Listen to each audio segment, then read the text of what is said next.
Evangelio según San Mateo. Gloria al Señor.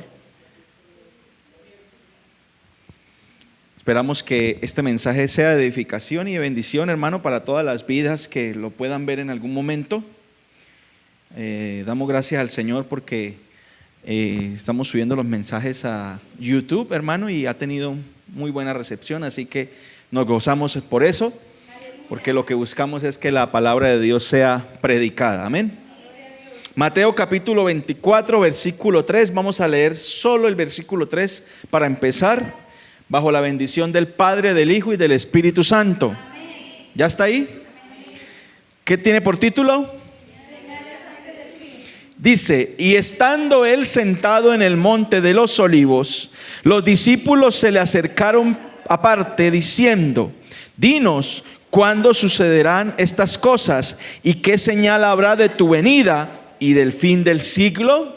En esta tarde vamos a empezar un estudio, hermano, en sentido de parte del Señor, en base a todos los acontecimientos que están sucediendo en el mundo, señales antes del fin. Vamos a orar para que el Señor nos hable. Padre, te doy gracias en esta preciosa tarde, Dios de gloria. Estamos contentos, Señor, por todo lo que has hecho en medio de nosotros, por todas tus bendiciones, que son muchas, Padre. Ahora que venimos a meditar en tu palabra, te pido que tú nos hables, Señor. Háblanos a través de tu preciosa palabra, que sea tu palabra edificándonos, Señor, enseñándonos, redarguyéndonos, Padre, preparándonos para tu venida. Te pedimos, Padre Santo, que seas tú hablando a nuestros corazones, que estemos listos, Señor, para cuando todo esto acontezca, podamos ser tenidos por dignos, Señor. Te lo pedimos de una manera poderosa y especial, en el nombre poderoso de Jesús. Amén y amén. Señales antes del fin.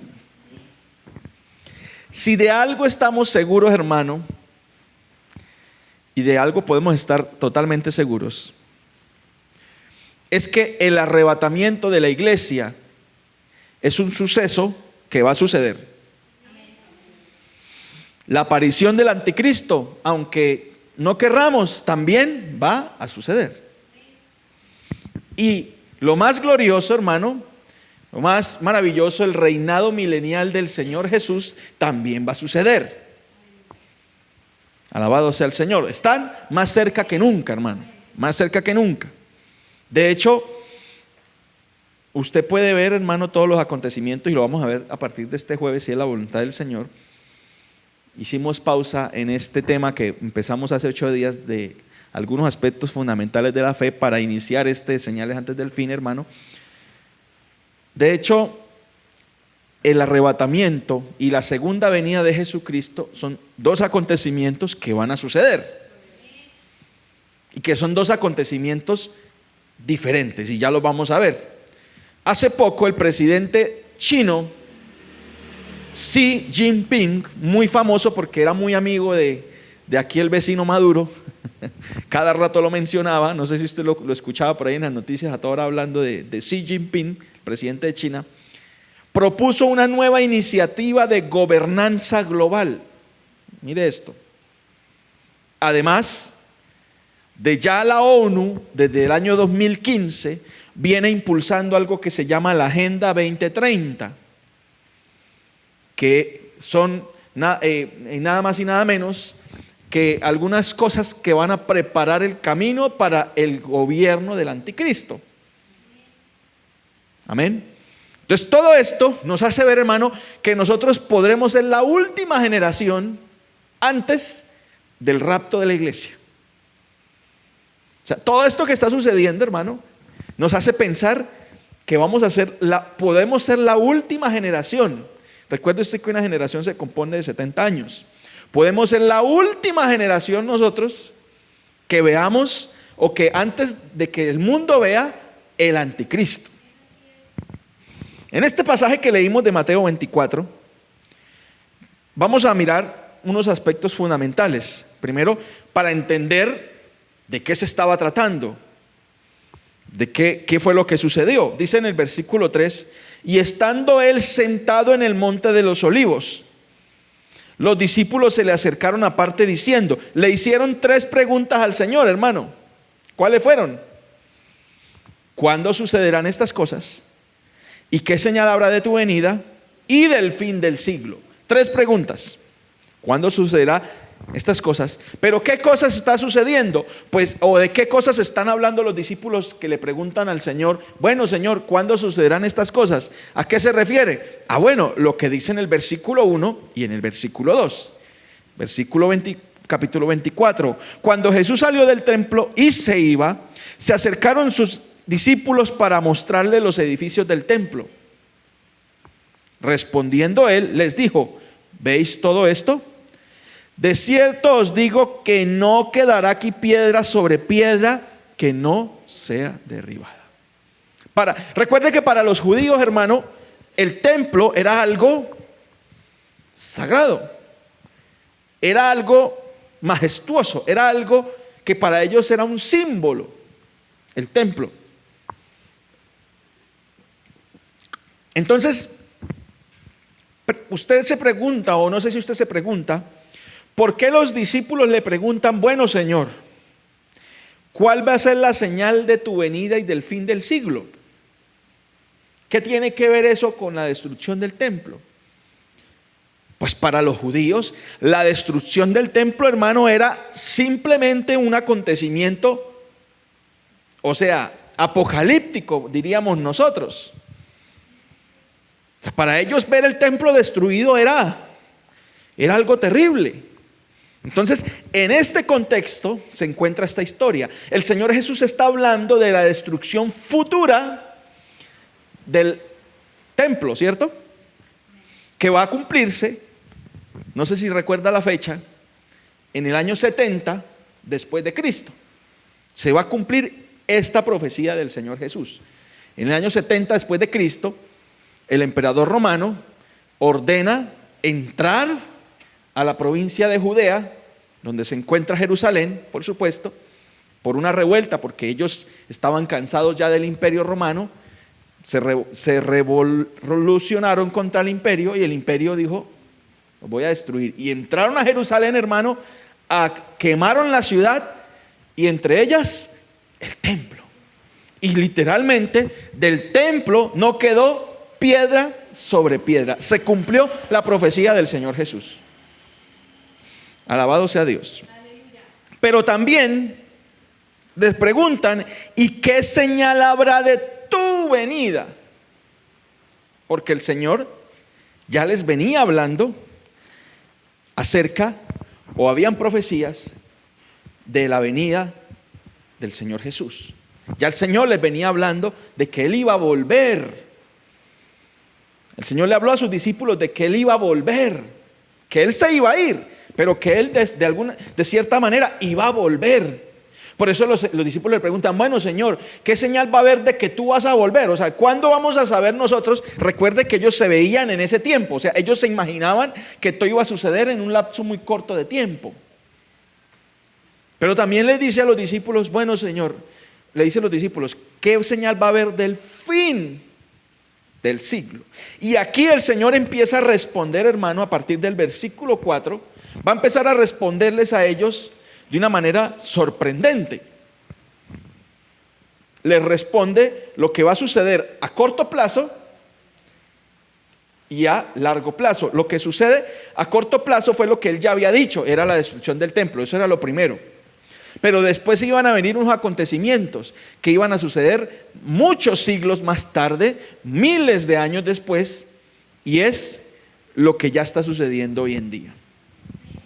Pero vamos a aclarar, primero para entender la diferencia, hermano, tenemos que entender la diferencia primero entre lo que es el arrebatamiento de la iglesia y la segunda venida de Cristo, porque son dos acontecimientos diferentes.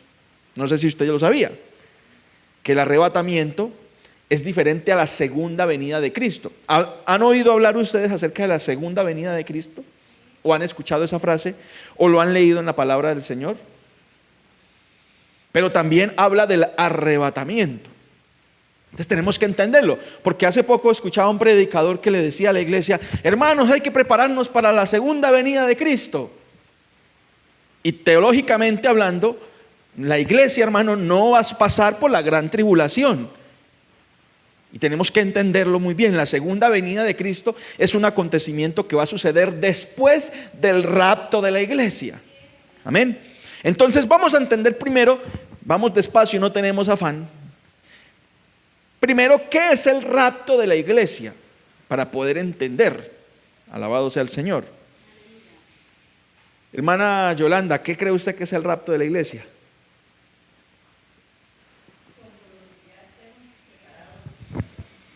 Nos vayamos con el Señor. Dice la palabra que a la final trompeta, ¿verdad? Seremos llevados al cielo. Hermana Carmenza, ¿qué entiende por el rapto?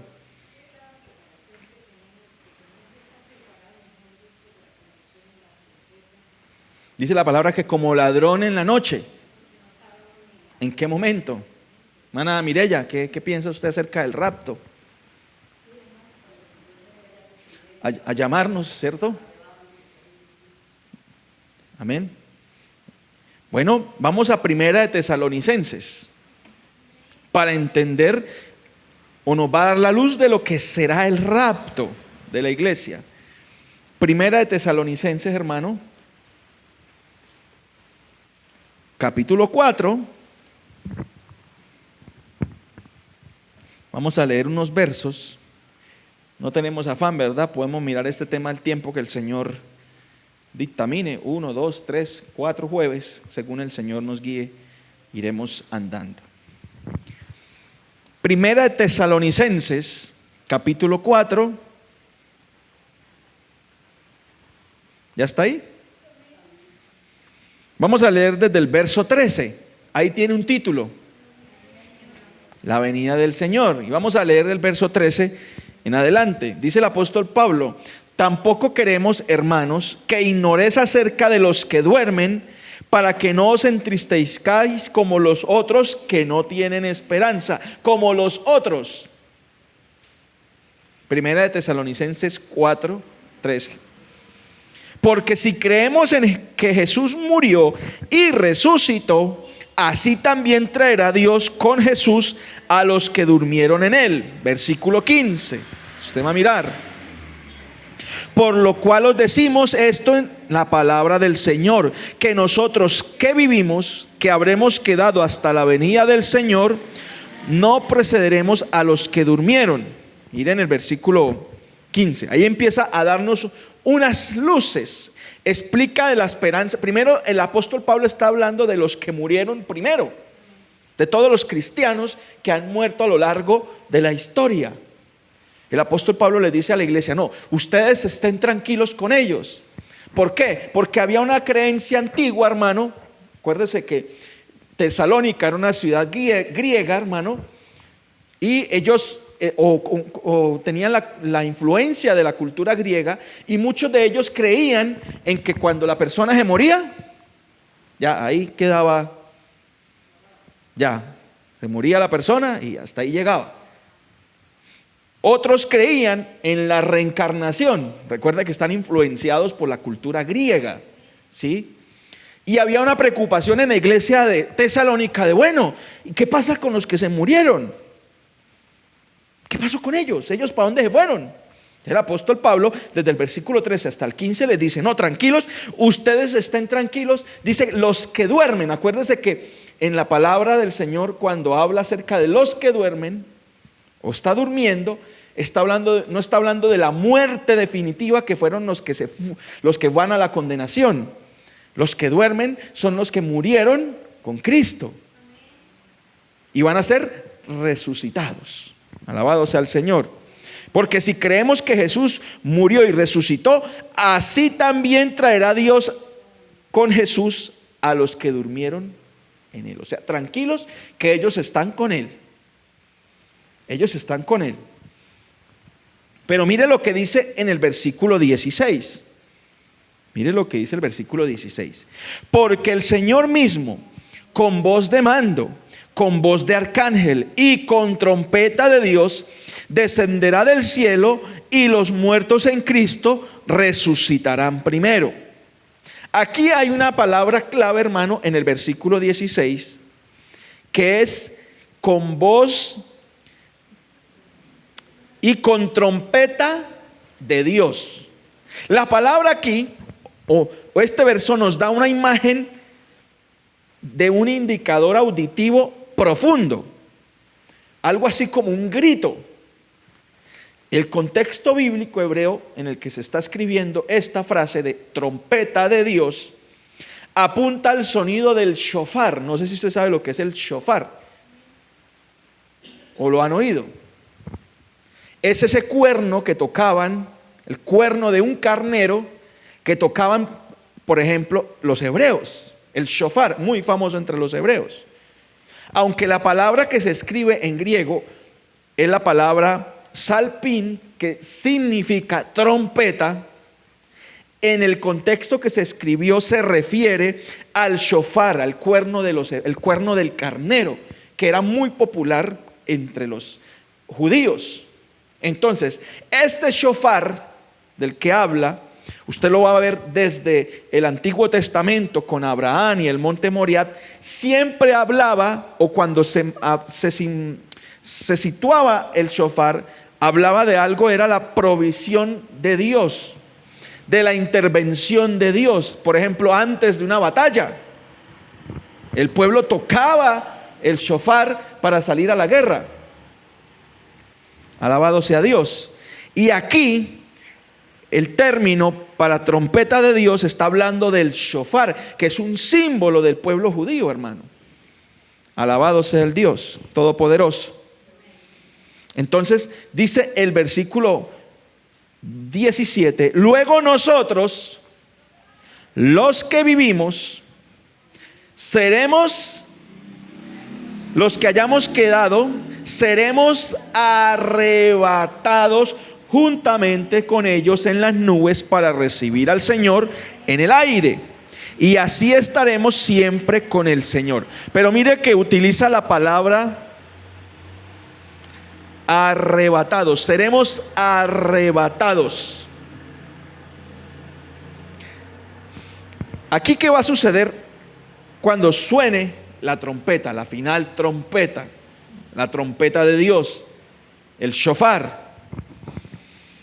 El texto en griego declara que los que estemos vivos, hermanos, si es la voluntad del Señor, en ese momento seremos arrebatados, tomados por la fuerza, reunidos con Él en las nubes. Alabado sea el Señor. Mire, porque dice juntamente con Él en las nubes. El Señor, en el arrebatamiento de la iglesia, el Señor Jesucristo viene hasta las nubes, hasta aquí, hasta la atmósfera, hasta ahí. Él no va a tocar la tierra, va a llegar hasta las nubes y de ahí nos va a llamar con voz de mando: subid acá, y seremos arrebatados. La palabra usada por el Espíritu Santo aquí en 1 Tesalonicenses 4:17 es una palabra que en el griego significa arpazo, que más o menos hace la alusión a lo que hace el tigre, el león, el gato. No sé si usted ha visto que ellos mandan agarra, ¿cierto? Pero es un movimiento de arrancar, arrebatar con fuerza, remover rápidamente ante el peligro inminente, reclamar algo para uno mismo. O sea, esa palabra arpazo tiene ese significado de arrancar, de mover rápidamente ante el peligro inminente. Como cuando de pronto hay un bebé en la calle y viene bajando un carro a toda velocidad y se viene la mamá y como la puede, la agarra y lo salva porque venía un carro a toda velocidad. Esta palabra arpazo, ¿verdad? Algunos dicen, no, es que la palabra rapto no aparece en la Biblia. Y dicen, por eso dicen, no va a haber rapto, solo va a haber segunda venida. Pero aquí, mire, les voy a explicar qué fue lo que sucedió. Cuando los eruditos tradujeron la Biblia al latín, tradujeron la Biblia al latín, existía lo que era la Septuaginta. que era la traducción de la Biblia, del Antiguo Testamento, al griego. Luego ellos tomaron los textos en griego y lo tradujeron al latín, lo que se llamó la Biblia Vulgata Latina. Esa era la traducción de la Biblia al latín.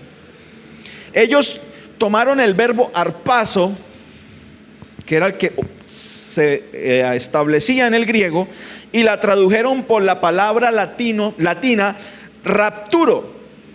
De ahí viene la palabra rapto en nuestro idioma. Amén.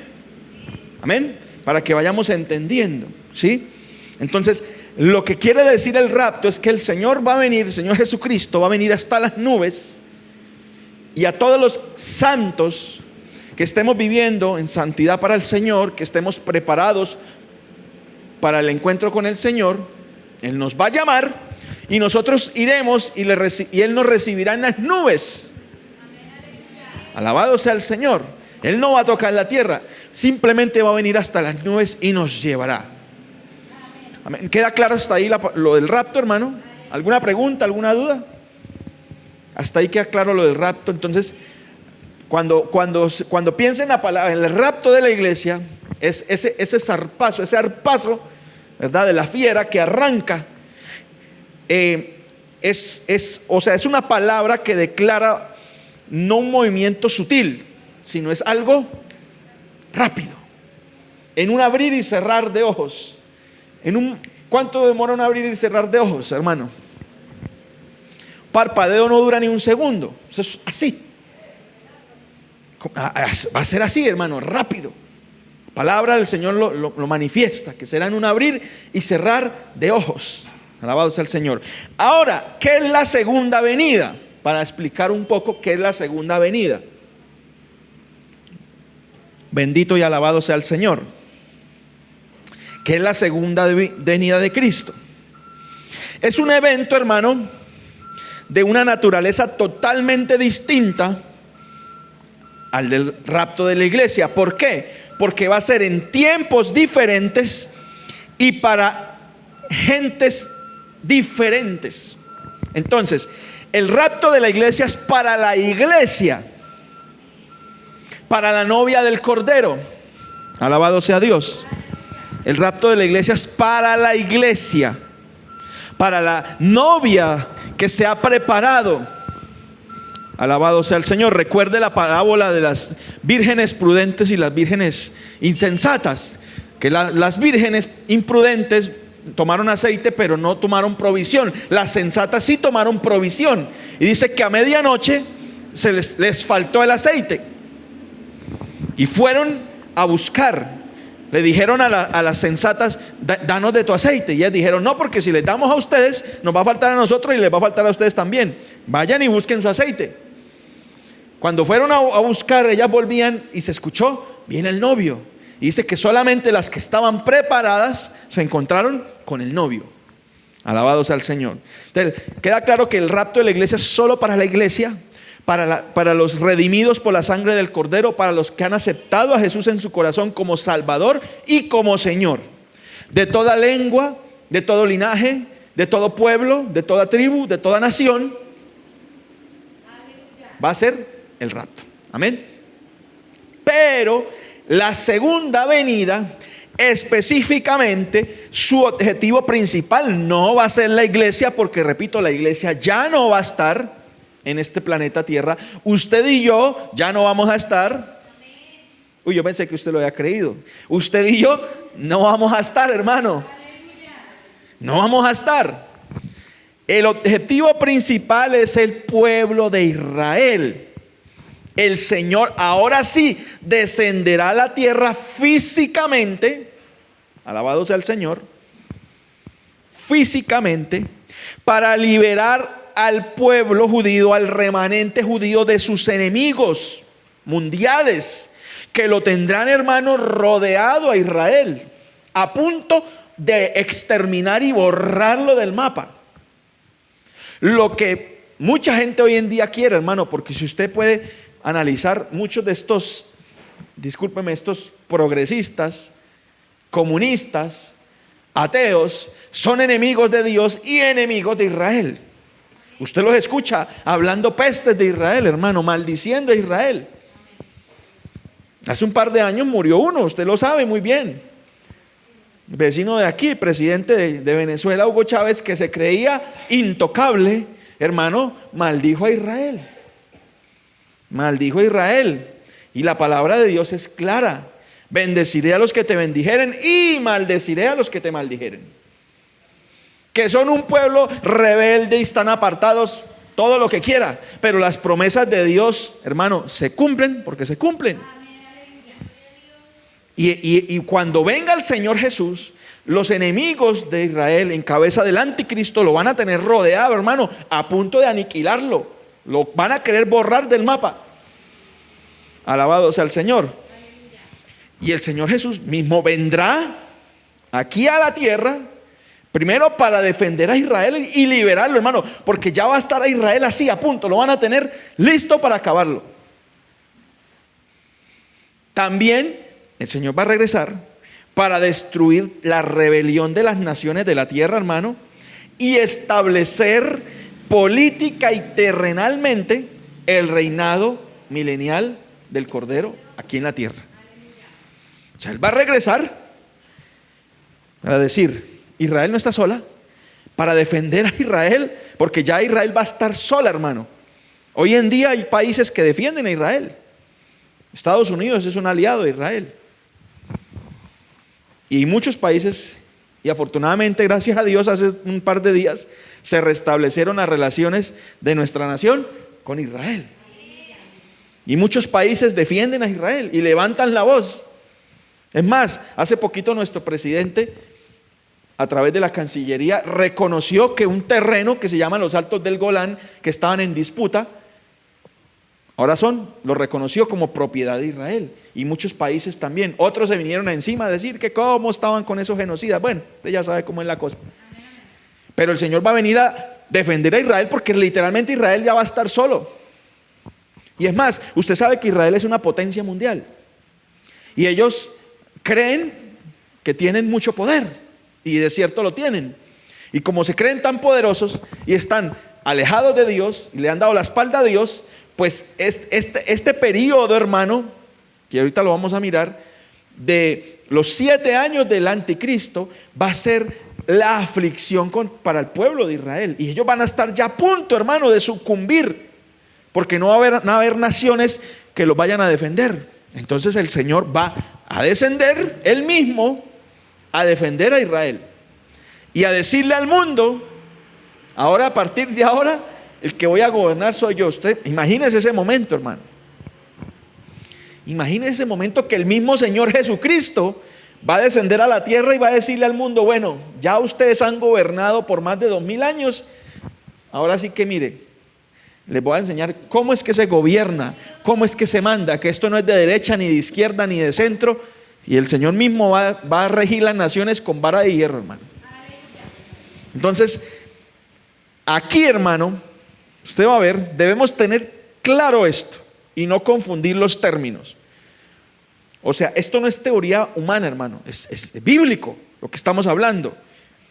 Entonces, mire lo que dice, por ejemplo, estamos en Primera de Tesalonicenses, regrese una hoja ahí en el capítulo 3, en versículo 13. 3:13.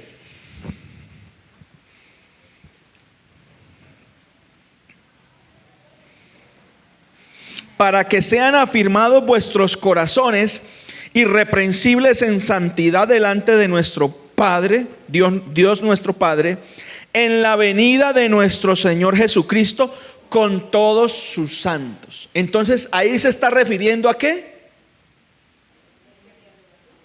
A la iglesia que arrebató y que está en el cielo y que ahora desciende a la tierra a gobernar. Ahí está hablando de la segunda venida. Entonces, como está hablando de la segunda venida, uno dice, bueno, pero ¿cómo sabemos si ya subió? Entonces, vayamos a Juan 14 y vamos a leer las palabras del Señor Jesús. Porque alguien dice, no, pero muéstreme que el mismo Señor Jesús dijo que Él iba a arrebatarnos. Bueno, hay una promesa del Señor Jesucristo. Por eso les decía que Él ya le había dicho a sus discípulos de que Él se iba, pero que Él volvía.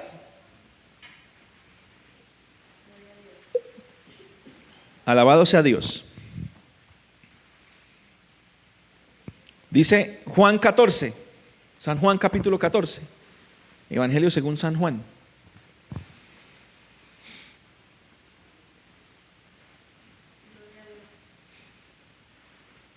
A ver, hermana Dara, léanos el versículo 1.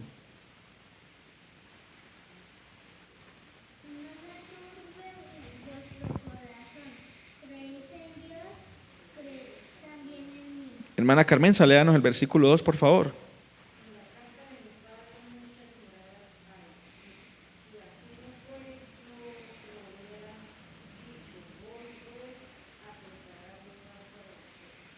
Hermana Mireya, ¿nos puede leer el versículo 3?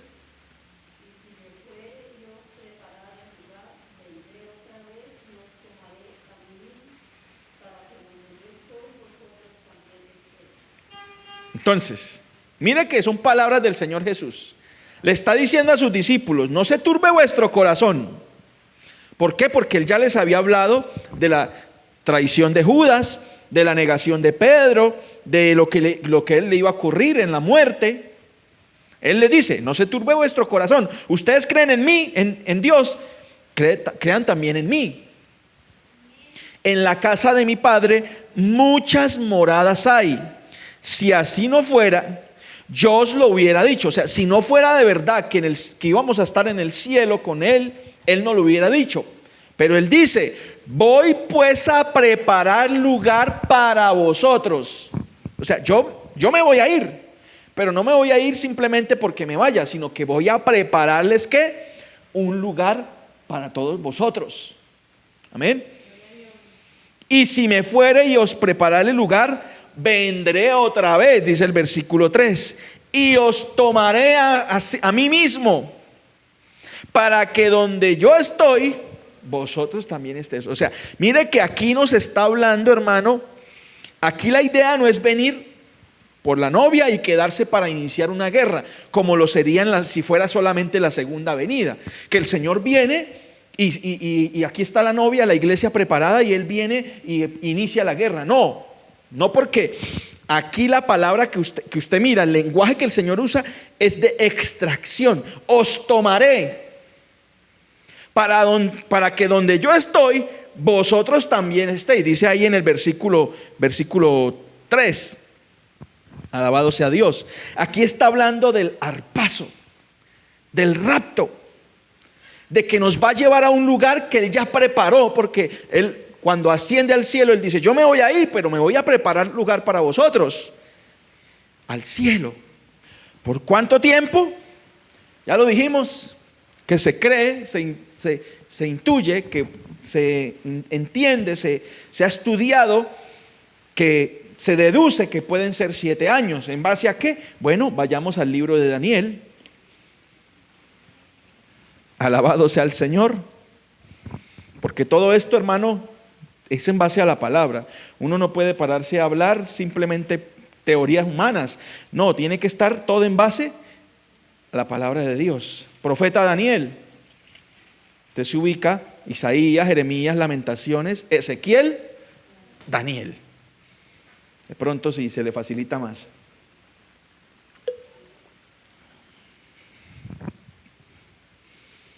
Alabado sea Dios. Daniel 9, 27. Alabado sea el Señor.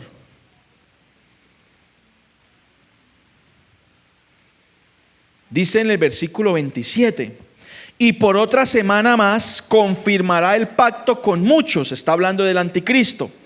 A la mitad de la semana hará cesar el sacrificio y la ofrenda. Después, con la muchedumbre de las abominaciones, vendrá el desolador, hasta que venga la consumación y lo que está determinado se derrame sobre el desolador. Usted dice: todos esos términos, hermano, a veces no los entiendo. Pero cuando habla de una semana, está hablando de una semana de años. Una semana de años. ¿Cuántos días tiene una semana? 7 días. Entonces aquí está hablando de una semana de años que serían, porque usted analiza todo el capítulo 9, desde el verso 20, él empieza a hablar acerca del Mesías. Está hablando de las 70 semanas, que son las semanas proféticas, y habla de que en la última semana, porque habla del príncipe, mire, versículo 26, y después de estas 62 semanas se le quitará la vida al Mesías, mas no por sí, y el pueblo de un príncipe que ha de venir destruirá la ciudad y el santuario, y su fin será inundación, y hasta el fin de la guerra durarán las devastaciones. Y por otra semana más, entonces los eruditos infieren que esta semana a la que se refiere, esta última semana, está hablando acerca del reinado del anticristo aquí en la tierra. Se deduce que va a ser así. ¿Y dónde vamos a estar nosotros, hermano? En el cielo. ¿Dónde lo dice? Apocalipsis capítulo 19. Vaya allí.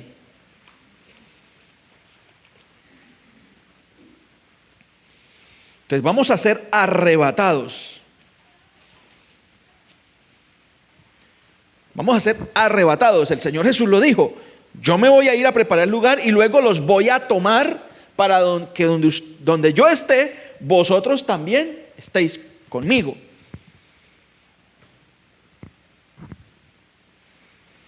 Entonces Apocalipsis 19:9 dice, y el ángel me dijo, yo no les dije la cita, hermanos, 19:9 de Apocalipsis. Y el ángel me dijo, escribe, bienaventurados los que son llamados a la cena de las bodas del Cordero.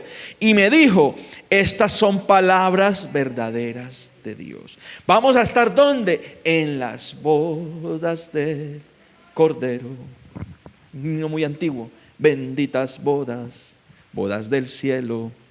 Vamos a estar en las bodas del Cordero. O sea, mientras aquí, hermano, la tierra se va a sumir en lo que va a ser el periodo más difícil de su historia, la gran tribulación, la cual no ha habido ni la habrá, hermano.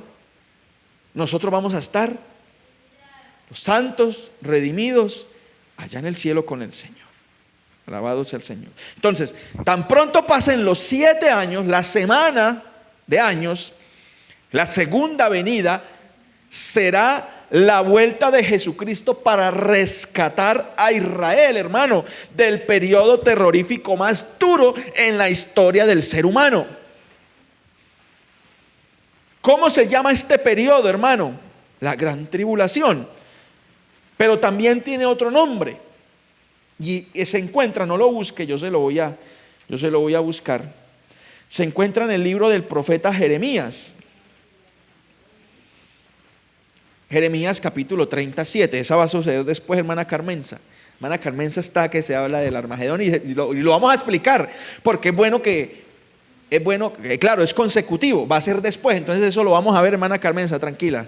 Lo vamos a explicar bien a detalle. El capítulo 30 de Jeremías 7 dice, cuán grande es aquel día, tanto que no hay otro semejante a él. Mire, escuche las palabras del profeta. Tiempo de angustia para Jacob. Tiempo de angustia para Jacob, pero de ella será librado. Entonces mire, recapitulando, este periodo, me decía hermana Jessica, no, le está explicando muy bien.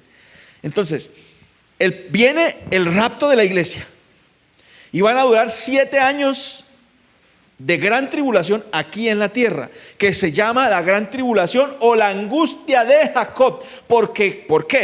Porque es el tiempo, así lo llama el profeta Jeremías, no lo llama el tiempo de la angustia para la iglesia. O si fuera para todos, lo llamaría la angustia de los santos. Así dirían las profecías, pero dice que es la angustia de Jacob. Entonces, este va a ser un mecanismo severo, hermano, que el Señor va a usar para quebrar a Israel, para darles aquí en la cerviz, en el cuello, para que agachen la cabeza, hermano, y reconozcan al Mesías. Porque recuerde que cuando Cuando se levanta el anticristo, el hombre va a venir en paz, aparente paz. Y los judíos, los de Israel, van a decir: este es el Mesías que estamos necesitando, porque mire, logró que las naciones enemigas de nosotros estuvieran en paz con nosotros. Pero como leímos en Daniel, dice que a la mitad de la semana el hombre se va a quitar la máscara, y ya un remanente que va a haber del pueblo de Israel, porque va a haber persecución contra el pueblo de Israel, hermano, en estos 7, por eso lo llaman la angustia de Jacob. Va a haber persecución. Si ahorita usted ve, hermano, atentados en Israel, que muere gente, que por allá un solitario va y se mete y explota una bomba y mueren judíos, mueren israelitas, en esa época va a suceder con mayor razón, con mayor frecuencia. Entonces el remanente que va a quedar va a decir, porque el anticristo va a querer que lo adoren, tanto que dice la palabra de Dios que se va a sentar en el templo y se va a hacer pasar por Dios y va a pedir que lo adoren. Entonces va a quedar un remanente de Israel que va a decir: no, espere, este no es el Mesías. Y se va a acordar de la ley: oye Israel, Jehová tu Dios uno es, y solo al Señor tu Dios adorarás. Y va a decir: no, espere, mijito, usted no lo vamos a adorar. Entonces ahí él se va a quitar la máscara y va a decir: ustedes me adoran o los mato. Eso es lo que va a suceder. Por eso le llama la angustia de Jacob. Si fuera para la iglesia, como muchos dicen, o muchos hoy en día dicen que la iglesia va a pasar por la gran tribulación, la llamaría la angustia de los santos. Pero la llama la angustia de Jacob. Y usted mira en Apocalipsis, hermano, y lo vamos a mirar, cada vez que se habla de algún tormento para la tierra, hablas de los moradores de la tierra. De los moradores de la tierra. No habla de la iglesia, no habla de los santos, habla de los moradores de la tierra. Alabado sea el Señor. Entonces, este mecanismo, esto lo va a usar el Señor para doblegar el ego de Israel, que está endurecido. Que aunque hoy muchos, porque conozco, hermano, sé de muchos judíos que se han vuelto al Mesías, que creen en el Señor Jesús como Salvador y Señor.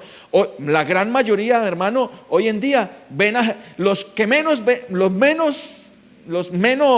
a ver, ¿cómo decirlo? Los que menos piensan mal, ven al Señor Jesús como un buen profeta. Sí, fue un buen profeta. Otros dicen: no, ese no era el Mesías, ese fue un impostor, ese fue un falso. Amén. Es más, algunos se atreven a decir que María es hasta una ramera, porque dicen que quedó embarazada sin casarse. Entonces que no, que como el Mesías iba a venir así. No. O sea, para ellos, en su mentalidad, hermano, de la ley, de todo lo que han visto de los profetas, ellos dicen: no, el Mesías no es ese. Entonces eso lo va a usar el Señor para endurecer, para quebrantar a Israel, y que ellos no tengan más que mirar que al cielo. Y cuando ya estén en angustia, aparecerá la señal. Alabado sea el Señor. Entonces, aclarado esto, hermano, entendemos que la iglesia no pasará por la gran tribulación.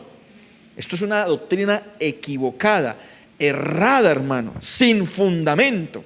Alabado sea el Señor. No tiene fundamento esta doctrina. Entonces, recapitulando, viene el rapto de la iglesia. Estamos hablando de las señales antes del fin. No hemos ni siquiera entrado a Mateo, hermano. Mire que lo tomamos a mención, pero no hemos entrado. Estamos en la introducción del tema. Entonces, viene el rapto de la iglesia. Luego viene el periodo de la gran tribulación, que son los 7 años del anticristo. Y luego viene lo que es la segunda venida de Cristo. La segunda venida. Pero entonces, hermano, ¿qué vamos a hacer nosotros en la segunda venida de Cristo? Pregunta: ¿cree usted que nosotros vamos a venir con el Señor Jesús? ¿O nos quedaremos dónde? En el cielo. ¿Qué creen ustedes? Muy bien, hermana Carmenza. No nos vamos a quedar en el cielo eternamente. Dice la palabra de Dios, si quiere vaya a 2 de Timoteo. Eso es lo bonito de la palabra, hermano, que ella nos explica Porque uno no se las sabe todas, hermano. Uno no se las sabe todas y hay temas que uno no tiene como mucha claridad, pero para eso está la palabra de Dios. Y estamos aquí para eso, para aprender, hermanos.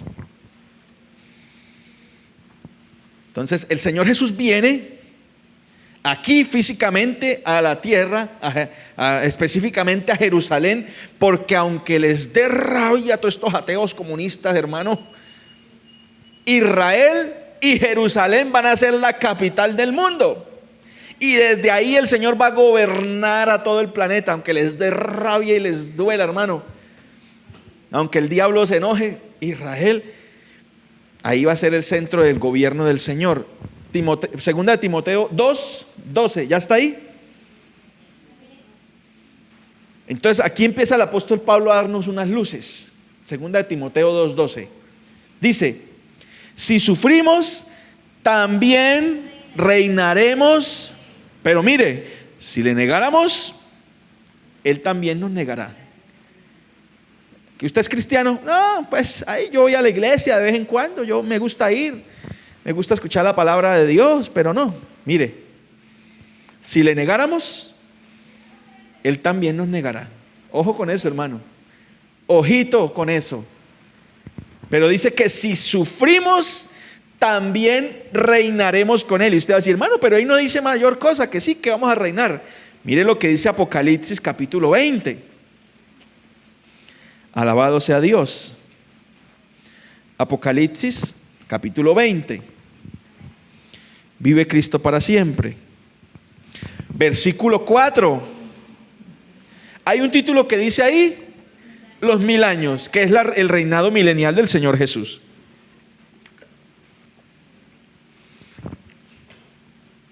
Versículo 4, ¿qué dice?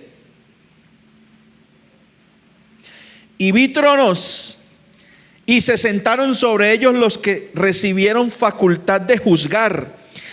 Hasta ahí. Leamos hasta ahí, hasta ese momento. Entonces dice que el apóstol Juan dice que vio tronos y que se sentaron sobre ellos los que recibieron la facultad para juzgar. Pero ahora mire lo que dice el Apocalipsis capítulo 5. Devuélvase ahí un poquitico.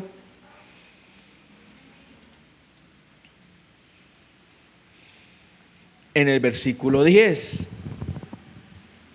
Apocalipsis 5, versículo 10. Alabado sea el Señor. ¿Qué dice? Y nos ha hecho para nuestro Dios reyes y sacerdotes, y reinaremos sobre la tierra.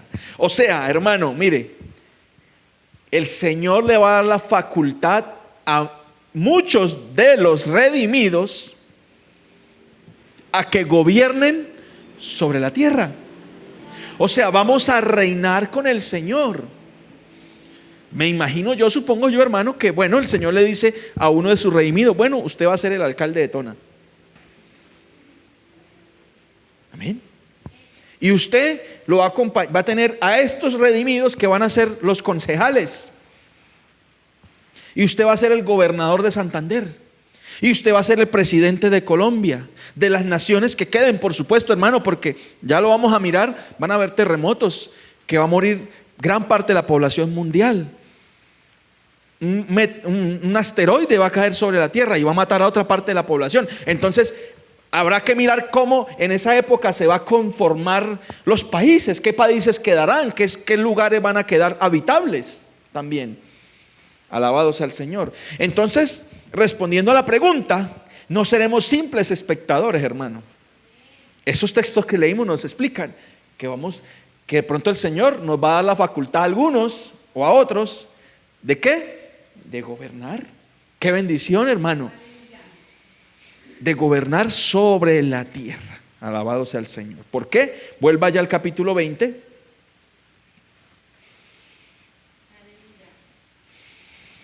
¿Y qué va a suceder? Porque alguien va a decir, bueno, ¿y quién le va a hacer oposición al Señor? Hermano, mire, nadie le va a hacer oposición al Señor. Hoy en día que son tan famosos estos de la oposición, ¿no? Que ahora dijeron que ahora van a hacer oposición. Alabado sea el Señor. Mire el versículo 1. Dice el apóstol Juan que vi un ángel que descendía del cielo con la llave del abismo y una gran cadena en su mano. ¿Y prendió a quién? A Satanás, la serpiente antigua. Mire, que es el diablo y Satanás, y lo ató, hermano, por 1000 años. Satanás va a ser atado por 1000 años. Satanás y todos sus demonios, que el Señor los reprenda y que le duele, hermano, y que sabe que está derrotado. Alabado sea el Señor. Es que él lo sabe muy bien porque él conoce la Biblia, hermano. Es que él la conoce más que mucho cristiano. Y él sabe que va a ser atado por 1000 años. Y lo arrojó, mire, al abismo, y le encerró y puso sus sellos sobre él para que no engañase más a las naciones. Porque ese es el trabajo de él, engañar, hermano. Y estos días sí que uno ha visto por redes, hermano, engaños y mentiras, que es que le da a uno rabia a veces que sean tan mentirosos, hermano, y que la gente les crea. Pero es que ese es el trabajo del diablo, hermano. Hasta que fuesen cumplidos 1000 años, y después de esto debe ser desatado por un poco de tiempo, hermano. Ay, es que, hermano, ahí definitivamente. Ay, Señor, 1000 años va a descansar. Mire, va a descansar la tierra. Versículo, alabado sea el Señor. Bienaventurado y santo, versículo 6, el que tiene parte en la primera resurrección. La segunda muerte no tiene potestad sobre estos, sino que serán sacerdotes de Dios y de Cristo. Mire, y otra vez lo dice, y reinarán con él 1000 años. O sea, hermano, y ya no va a haber muerte, hermano. O sea, nosotros ya no vamos a morir más. Vamos a vivir eternamente. Y durante esos 1000 años van a ser seres humanos. Van a nacer seres humanos, claro que sí. Van a seguir naciendo seres humanos, hermano. Y va a haber la tierra va a ser restaurada. Esto que está sucediendo del calentamiento global, de la capa de ozono, de todo esto, hermano, el Señor lo va a restaurar. Las leyes de la naturaleza van a ser restauradas nuevamente. Porque no es que el Señor envía destrucción durante los 7 años para destruir solamente, no. Cada vez que el Señor destruía, ¿era para qué? Para restaurar. Cuando envió el diluvio, ¿qué sucedió? Dio la facultad de restaurar nuevamente el planeta. Alabado sea el Señor. Pero esta vez el Señor va a gobernar. Alabado sea el Señor. Entonces van a ocurrir señales. Claro que va a haber señales. Habrá señales, hermano.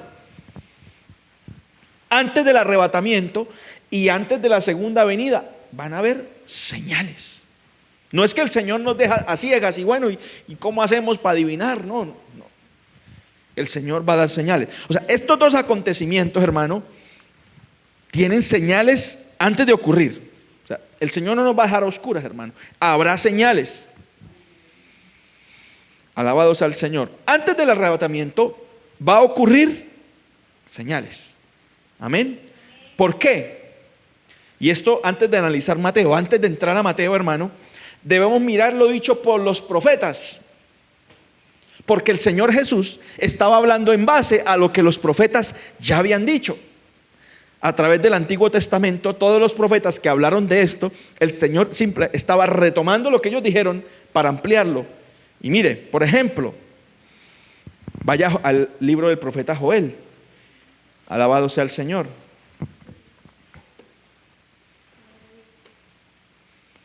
Vaya al libro del profeta Joel. Alabado sea el Señor. Entonces usted se ubica en Daniel, hermano, y empieza a adelantarse. Oseas, Joel.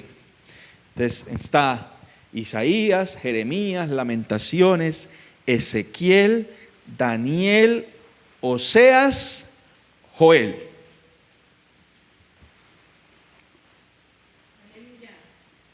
¿Va quedando claro todo hasta aquí, hermano? ¿O voy muy rápido o voy bien? La idea es que quede claro todo. Amén. Alabado sea el Señor. No importa que nos demoremos, pero que quede claro. O O sea, antes del arrebatamiento, hermano, el Señor nos va a dar señales. ¿Por qué? Porque el Señor va a dar las señales de que va a cerrar la puerta de la gracia. Señales que le dicen a la humanidad: oigan, la puerta de la gracia se va a cerrar. Ya están en Joel, hermano. Capítulo 2.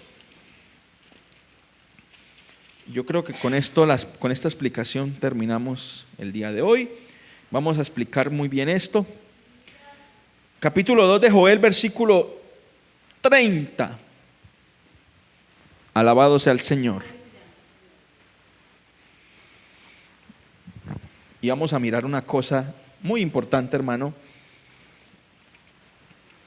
¿Ya está ahí? Vamos a leerlo y dice: y daré prodigios en el cielo y en la tierra, sangre, fuego y columnas de humo. El sol se convertirá en tinieblas y la luna en sangre, antes de que venga el día grande y espantoso de Jehová. Miren muy bien esa frase: el día grande y espantoso de Jehová. Y todo aquel que invocar el nombre de Jehová será salvo. Porque en el monte de Sión y en Jerusalén habrá salvación, como ha dicho Jehová, y entre el remanente al cual él habrá llamado. Entonces vamos a explicar un poco esto. Utiliza la palabra el profeta en el versículo 30: y daré prodigios. Mire esa palabra, prodigios. Utiliza la palabra en el hebreo mofet, que se refiere a una maravilla portentosa, un hecho milagroso, una alteración del cosmos, del universo, del planeta tan violento y sobrenatural que la humanidad quedará paralizada. No sé si me hago entender. O sea, dice que va a ser prodigios y utiliza la palabra mofet en hebreo, que significa eso: un hecho, una maravilla portentosa, un hecho milagroso, una alteración del cosmos, del planeta tan violento y sobrenatural que la humanidad quedará paralizada. O sea, esto es mofet. Repito, una maravilla portentosa, un hecho milagroso, una alteración del planeta. Mire esa frase: alteración del planeta, de las leyes del planeta, tan violento y sobrenatural que la humanidad quedará paralizada. O sea, no se está refiriendo a un hecho cualquiera. Por ejemplo, a un eclipse como el que sucedió ayer, que de por sí nos tiene que empezar a alertar. Porque mire que, no sé si vio las imágenes, pudo ver imágenes del eclipse que ocurrió ayer, el eclipse de sol. En algunos lugares el sol quedó tapado, hermano, se veía como que le hubieran puesto un trapo negro encima. En España, por ejemplo, se vio así, oscuro. No está hablando de esto, de un eclipse que los científicos predijeran con años de anterioridad. No, está hablando de un acontecimiento inesperado, que sea tan violento que la gente diga: wow. Porque hace algunos años, con esto de las lunas de sangre, bueno, algunos predicadores decían: mire, estas son unas señales y ya viene el arrebatamiento. Claro que sabemos qué es, pero a lo que se refiere aquí el profeta es a una señal en el cielo. Mire, que habla de señales en el cielo: daré prodigios en el cielo y en la tierra, sangre y fuego y columnas de humo. Alabado sea el Señor. Sangre, fuego y columnas de humo. Si usted lo lee, hermano, por ejemplo, leyéndolo hoy jueves a esta hora de la noche, usted dice: bueno, pero ¿eso qué es? Sangre, fuego y columnas de humo. Pero hay que mirar el contexto en el que se le escribió y a quién se le estaba escribiendo. El profeta le está escribiendo al pueblo judío. Y mire que hay un mandamiento perpetuo entre los judíos de contar la historia del Éxodo. Es un mandamiento que el Señor les habló. Y durante la Pascua, las familias, mire muy bien, las familias en la Pascua, la fiesta de los judíos, que conmemora ¿qué? La Pascua es la fiesta de los judíos que conmemora la salida de Egipto. Acuérdese de cuando ellos pintaban en el dintel de las casas la sangre del cordero y el ángel de la muerte pasaba por encima. Eso significa la Pascua, pasar por encima. El ángel de la muerte miraba la señal de la sangre y pasaba por encima y no entraba el ángel de la muerte a esa casa. Recuerden la muerte de los primogénitos. A partir de ahí, en la fiesta de la Pascua, las familias judías usan un texto llamado la Hágada, que significa, esa palabra significa narración o relato, la Hágada, narración o relato. Ellos se sientan a la mesa para contar cómo Dios aplastó a los dioses de Egipto. Entonces, en teoría, en teología bíblica, hermano, la Pascua es la fiesta suprema de la redención. Recuerde que para que el ángel de la muerte no entrara a la casa de los israelitas, tenía que tener que la señal de la sangre del cordero. Y luego, siglos más tarde, ¿quién fue el que nos redimió?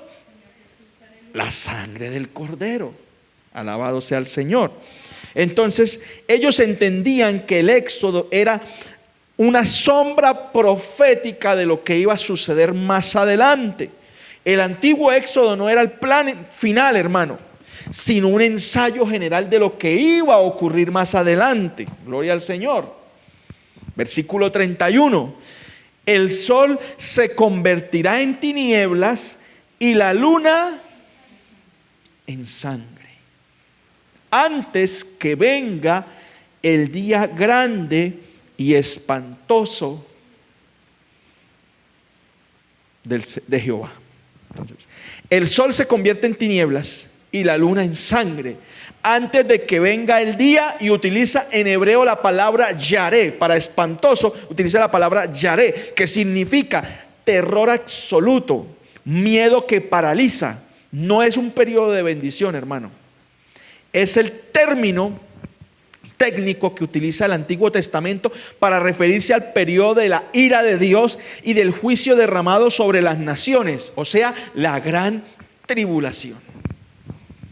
Antes del arrebatamiento va a suceder estas señales, pero tan pronto ocurra el arrebatamiento, el día grande y espantoso de Jehová, a partir de ahí va a venir la gran tribulación. Alabado sea el Señor. Pero inmediatamente, mire, en el versículo 32, Él da la solución o escape. Y todo aquel que invocare el nombre de Jehová será, ¿qué dice? Salvo. En nuestra Biblia dice salvo. Teológicamente es correcto, hermano, porque es la palabra que se debe usar. Pero la Biblia en hebreo, hermano, usa la palabra malat, que significa deslizarse para escapar, ser liberado del peligro inminente. Mire la relación, si usted se la va hallando con el rapto. Ser rescatado del peligro inminente. Alguien que huye y es rescatado en el último segundo. Porque eso es lo que va a suceder, hermano. El Señor va a arrebatar a la iglesia en el último segundo, antes de que se derrame la copa de la ira de Dios sobre el mundo. Vamos a ser arrebatados antes, un segundo antes, porque inmediatamente la iglesia sea arrebatada, emerge el anticristo, hermano, y se vienen los juicios de Dios para esta tierra. Entonces, para ir terminando, hermano, el día de hoy, si cruzamos este pasaje que acabamos de leer de Joel y vamos a Tesalonicenses, volvamos allá, capítulo 4, verso 9, vamos a ver un complemento absoluto, hermano. Porque para que la palabra de Dios, o para que una profecía, hermano, sea válida, la palabra tiene que complementarse.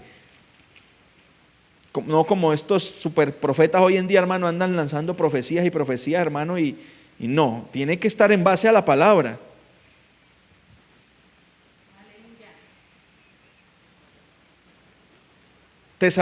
Primera Tesalonicenses capítulo 4, verso 9. Dice el apóstol: Pero acerca del, perdón, así, pero acerca del amor, fraternal no es, perdón, versículo, es el 5:9, perdón, es 1 de Tesalonicenses 5:9. Porque no nos ha puesto Dios para ira, sino para alcanzar salvación por medio de nuestro Señor Jesucristo.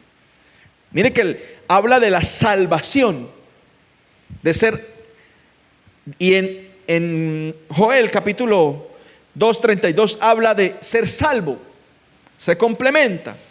Hermano, antes del rapto vendrán estas señales. ¿Qué va a decir la señal? De que la gracia va a concluir y que la ira está a punto de comenzar. Amén.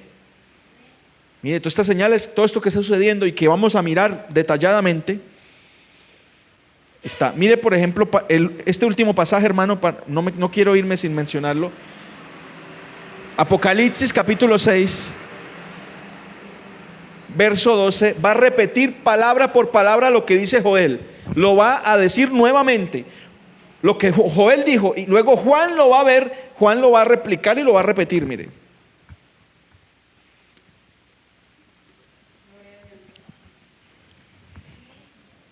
Apocalipsis 6:12. Hermana Dara, léalo por favor.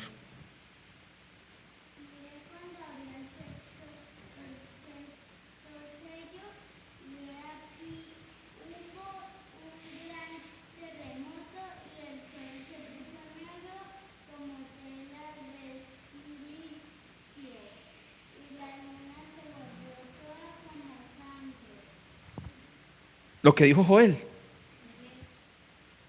Antes del arrebatamiento, vuelve y lo dice Joel, se repite una y otra vez.